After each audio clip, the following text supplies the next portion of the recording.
तो चलिए दोस्तों, आज का टॉपिक है आहार, हमारा भोजन। ये प्रकृति 5 तत्वों से बना है। इस प्रकृति में 84 लाख प्रकार का जीव जंतु रहते हैं। उसमें से हम एक इंसान सबसे श्रेष्ठ जीव कहलाते हैं। आधा जीव जल में है तो आधा थल में। हम श्रेष्ठ प्राणी इसलिए कहलाते हैं कि हमें चेतना है, ज्ञान अर्जन करने की क्षमता। बाकी सब गुण और जीवों की तरह है। उन लोगों की तरह खाते हैं, पीते हैं, सोते हैं, उठते हैं, जागते हैं। तो चलिए आज हम बात करेंगे आहार पे। हमने बहुत जगह पे सुनी है तम, सप्त, रज, तामसिक भोजन, सात्विक भोजन, राजस्वी भोजन। आज हम अच्छी तरह से आपको इनका भेद बताते हैं। मान लीजिए ये हम एक इंसान है ना। मान लीजिए मैंने एक रफ इमेज बनाए, एक इंसान है। खुद को कल्पना कीजिए, हमारे शरीर भीतर क्या है? एक हृदय है, एक मन है और एक बुद्धि है। हम सब लोगों के पास, हम सबको पता है हमारे पास हृदय है, मन है और बुद्धि भी है।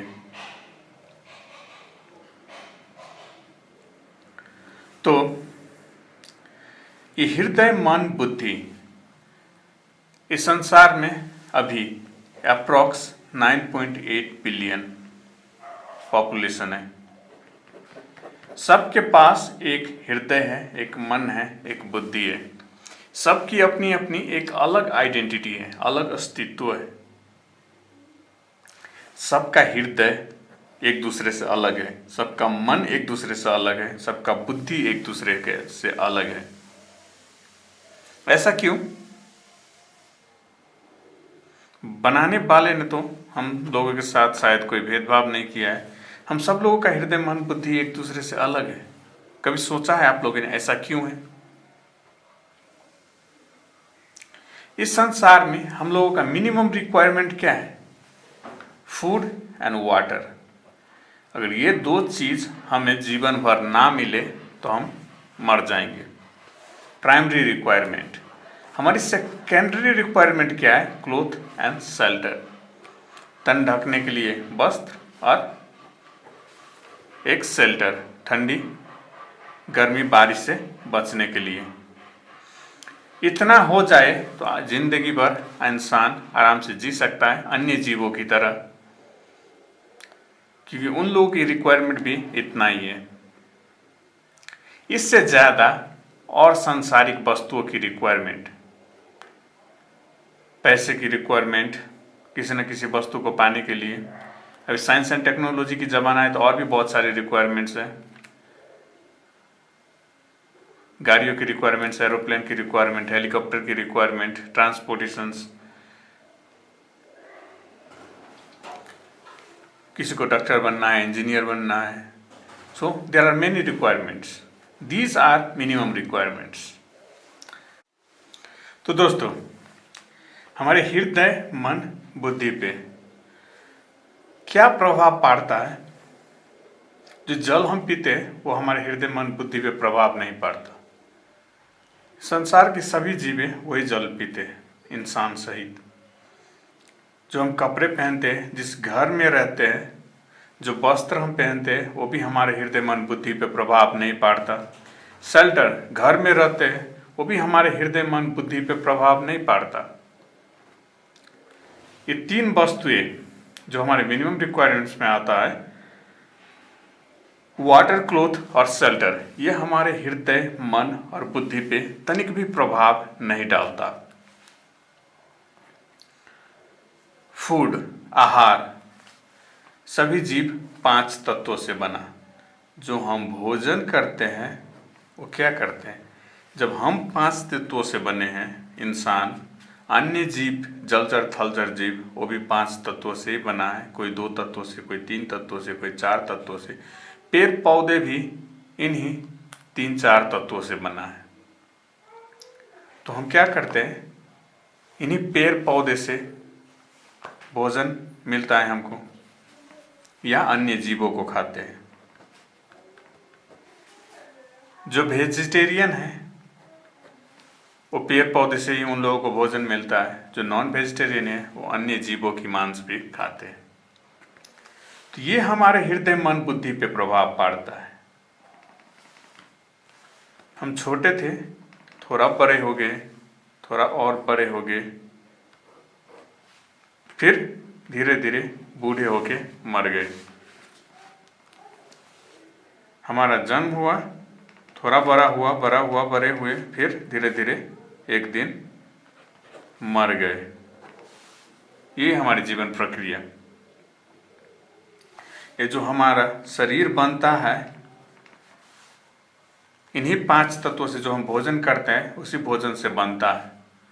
लेकिन एक समय ऐसा आता है हम भोजन करते रहते हैं, लेकिन फिर भी ये शरीर का विकास नहीं होता, बल्कि हम मृत्यु की ओर अग्रसर होते हैं। इस शरीर की बनावट यही है। मतलब इस शरीर को कोई पोषण कर रहा है, मतलब कभी ये पूरी तरह से 5 तत्वों पर निर्भर नहीं है। अगर शरीर की पोषण तत्व केवल 5 तत्वों पर निर्भर होता तो हम और बड़े बड़े बड़े होते जाते। लेकिन ऐसा नहीं है। कुछ समय के बाद हम धीरे धीरे बूढ़े होते जाते हैं और मरते जाते हैं। वो 5 तत्वों का भोजन तो हम ग्रहण करते ही है, लेकिन वो 5 तत्वों से भोजन से हमारा शरीर का विकास नहीं होता है, लेकिन हम जीवित जरूर रहते हैं। तो ये सब कौन करता है? तो मन करता है। मन करता है। हमारे पास एक हृदय है, एक बुद्धि है, एक मन है। तो ये सब काम मन करता है। मन के 3 रूप है, ब्रह्मा, विष्णु, महेश। एक बनाने वाला, एक पालन करने वाला और एक मिटाने वाला। इसलिए हमारे स्वभाव भी 3 हैं। जैसे कि हम भी उन्हीं स्वभावों से काम करते हैं। किसी खेत में बीज बोते हैं, उसका पालन पोषण करते हैं, खाद पानी डालते हैं। फिर एक दिन जब वो समय आता है, फिर हम उसमें से ही धान निकालते हैं, उसे काट के फिर उसमें से चावल निकालते हैं और खाते हैं। तो ये 3 स्वभाव हम सब इंसानों में भी है, क्योंकि हम लोग इन्हीं 3 गुण से बने हुए हैं। 3 गुण 5 तत्वों से बना। कबीर की बानी, 3 गुण 5 तत्व भारी, इनसे ही बना है ये इंसान। 5 तत्वों से बनी सबकी देह, 5 तत्वों का भोजन करते हैं और हमारे भीतर ही होता 3 गुण का वास। वही है रज तम सत। ये 3 गुण हैं। ये ब्रह्मा विष्णु महेश 3 गुण को दर्शाते हैं। एक तमोगुण को दर्शाते हैं, एक सतोगुण को दर्शाते हैं और एक रजोगुण को दर्शाते हैं। एक बनाने वाला, एक रक्षा करने वाला, एक मिटाने वाला। हमारी शरीर की प्रक्रिया भी वही है। हम बनते हैं, फिर हमारा पालन पोषण होते हैं, फिर मिट जाते हैं। तो हम पूरी तरह से आहार पे निर्भर नहीं है। अगर आहार पे निर्भर रहते तो आहार हमें जीवित रखता है, उसी आहार से हमारा शरीर बनता है। लेकिन एक समय आता है तब वही आहार से हम जीवित तो जरूर रहते हैं, लेकिन उसी आहार से हमारा शरीर का पोषण नहीं होता है। इसका प्रभाव पड़ता है हृदय मन बुद्धि पे। कैसे? देखिए, तामसिक भोजन, सात्विक भोजन, राजस्वी भोजन। कभी आपने इन तीनों देवों को देखा है? सबका स्वभाव, सबका आहार अलग अलग है। विष्णु को देखिए, शांत स्वभाव का, उनका आहार क्या है? वो मांस मछली, कभी भी किसी कहीं पे देखिए मंदिर पूजा पाठ, वहाँ पे मांस मछली मना ही रहता है। ब्रह्मा रजोगुनी बनाने वाला, शिव तमोगुनी तामसिक। मतलब इनका आहार अलग ही रहता है। कितने जगह पे देखे होंगे जहाँ पे पूजा होती है, इनकी दारू भी चढ़ाए जाते हैं। तो ये हो गया तामसिक भोजन। तो जिस तरह का आप भोजन करते हैं उसी तरह का आपका स्वभाव बन जाता है। अगर सात्विक भोजन करते हैं तो आपका स्वभाव धीरे धीरे शांत स्वभाव का हो जाएगा, विष्णु की जैसे। पूरी तरह से तो आप विष्णु नहीं बन जाइएगा, लेकिन उनका स्वभाव, आपका स्वभाव सात्विक हो जाएगा। धीरे धीरे आप में विष्णु का गुण स्वभाव आने लगेगा। ब्रह्मा वो तो सृष्टि करता है और महेश्वर।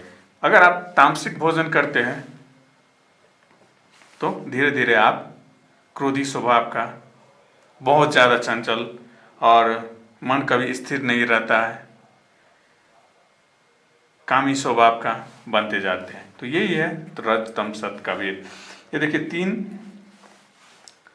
अब हम आपको आहार के बारे में थोड़ा बताएंगे। ये देखिए भोजन, हम क्या भोजन कर सकते हैं इस संसार में।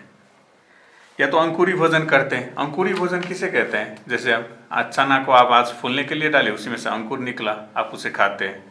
जैसे बीज से अंकुर निकलता है, वैसे अंकुरी, जितने भी अंकुरी भोजन है वो सबसे ज़्यादा सात्विक भोजन कहलाता है।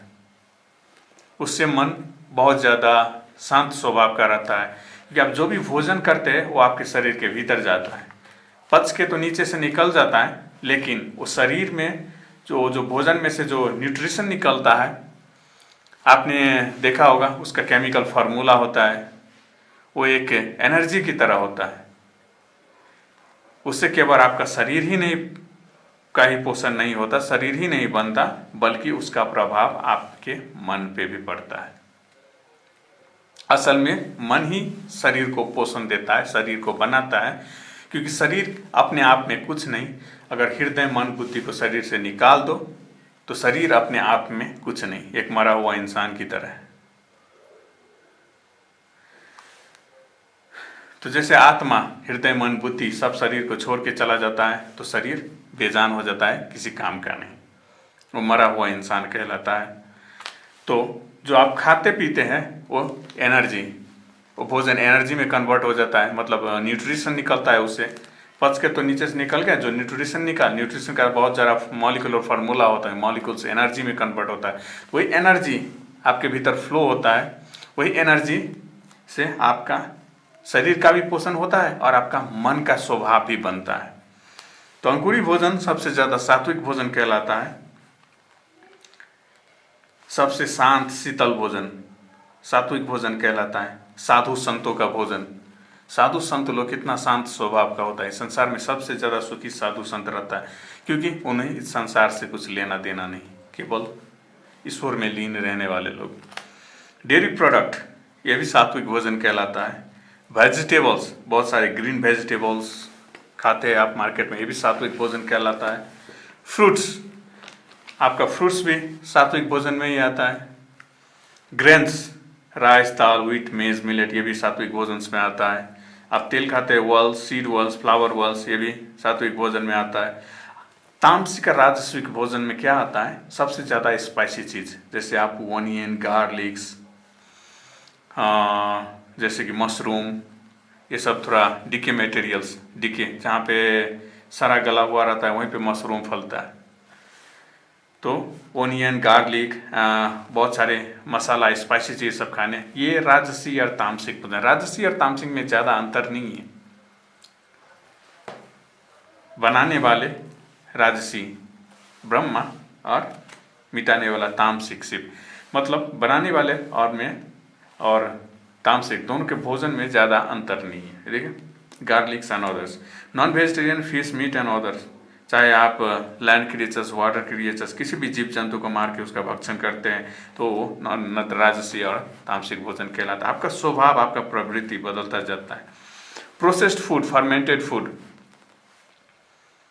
ये भी जैसे कि चॉकलेट, बिस्किट्स एंड अदर, ये सभी राजसी, तामसिक और सात्विक डिपेंड करता है। अगर ज़्यादा स्पाइसी है, नॉन वेजिटेरियंस है, मीट मछली सब मिला के बनाया हुआ है तो तामसिक ही कहलाएगा। कुछ सात्विक भी होते हैं, बहुत ज़्यादा सिंपल, जो ज़्यादा स्पाइसी ना हो, नॉन वेजिटेरियन ना मिलाया हो, तो ये सब ज़्यादा सात्विक भोजन ही कहलाते हैं। इन सब का प्रभाव आपका सीधा मन पे पड़ता है। तो ये था भोजन को लेकर। केवल भोजन ही नहीं, इस वीडियो में हम आपको केवल भोजन, आहार को लेकर बताना चाहते थे। तो आपके केवल आहार में परिवर्तन लाने से आपकी ज़िंदगी में बहुत ज़्यादा खुशहाल और शांति आ सकती है। तो केवल आहार में परिवर्तन करने से, केवल आहार ही नहीं और भी बहुत सारे चीज़ें हैं। विकार है मन के पास, काम क्रोध लोभ मोह मद, ये भी मन पे प्रभाव पाड़ता है। तो आहार विकार से भिन्न है। जिसका मन का स्वभाव जैसा रहता है ना, वही सांसारिक वस्तु को उसी तरह से लेता है। जैसे तामसिक का स्वभाव अलग रहता है, राजसिक तामसिक और राजसिक का स्वभाव अलग रहता है, और सात्विक का स्वभाव अलग रहता है, उसका व्यवहार अलग रहता है। तो ये डिपेंड करता है भोजन पे, और ये 5 विकार पे भी डिपेंड करता है। और ये काम क्रोध लोभ मोह मद 5 विकार उत्पन्न होने का कारण भी बहुत सारे हैं। तो आप देख सकते हैं मेरे चैनल पे और भी वीडियो सब मैंने अपलोड किया है, जहाँ पे मैंने बताया है 5 विकार क्यों और किस तरह से उत्पन्न होता है। तो इन सब चीज़ों पे भी रोक लगाना रहता है। केवल आहार में परिवर्तन लाने से आप पूरी तरह से ईश्वरीय गुणों से सुशोभित नहीं हो जाएंगे। तो ईश्वरीय गुणों से सुशोभित होने के लिए आपको सबसे पहले आहार में परिवर्तन लाना होगा। कबीर कहते हैं सबसे पहले अपने भोजन को शुद्ध करो, तो ही धीरे धीरे और चीज़ों की भी सुधार हो सकती है। ऐसे तो आपका मन का मैल ही नहीं जाए। अगर कबीर कहते हैं अगर मन का मैल ही ना जाए तो बास भी न जाए। अगर आप रोज़ नहाते हैं, रोज़ मछली तो सदा ही जल में पड़ी रहती है, लेकिन धोने से बास नहीं जाती है। आप रोज़ नहाओ, लेकिन आपको यहाँ से भक्ति और मुक्ति नहीं होगी। आप यहीं पे रहिएगा और 84 लाख योनि में घूमिएगा। ऐसा क्यों? क्योंकि धीरे धीरे आपको अपने मन को निर्मल बनाना होगा, शुद्ध करना होगा। तो सबसे पहला स्टेप है आहार। सबसे पहले अपने आहार को शुद्ध कीजिए। तो फिर बताएंगे और वीडियो में और ज्ञान की बातें। अगर आप आध्यात्मिक दुनिया में प्रवेश करना चाहते हैं, मानव जीवन अनंत काल में कभी काल मिलता है। अगर आपका इसका उपयोग करना चाहते हैं, कुछ बड़ा हासिल करना चाहते हैं, भक्ति मुक्ति चाहते हैं, तो ये सबसे पहला स्टेप है कि आप अपना आहार शुद्ध करो। क्यों, किस तरह से कैसे प्रभाव पड़ता है, हमने आपको कुछ उदाहरण भी दिया और समझाने की भी कोशिश की। औरों के लिए आप वीडियो सब देख सकते हैं मेरे चैनल में, और आगे फिर और वीडियो बनाएंगे। तो फिर मिलेंगे हम आपको अगले एपिसोड में फिर वीडियो के साथ, और ज्ञान की बातें करेंगे। तो सबसे पहले आप अपना आहार शुद्ध कीजिए। अन्य जीवों की हत्या करना वैसे भी पाप ही कहलाता है। आपका आहार भी शुद्ध होता है, उसके साथ साथ आप पाप करने से भी बच जाते हैं।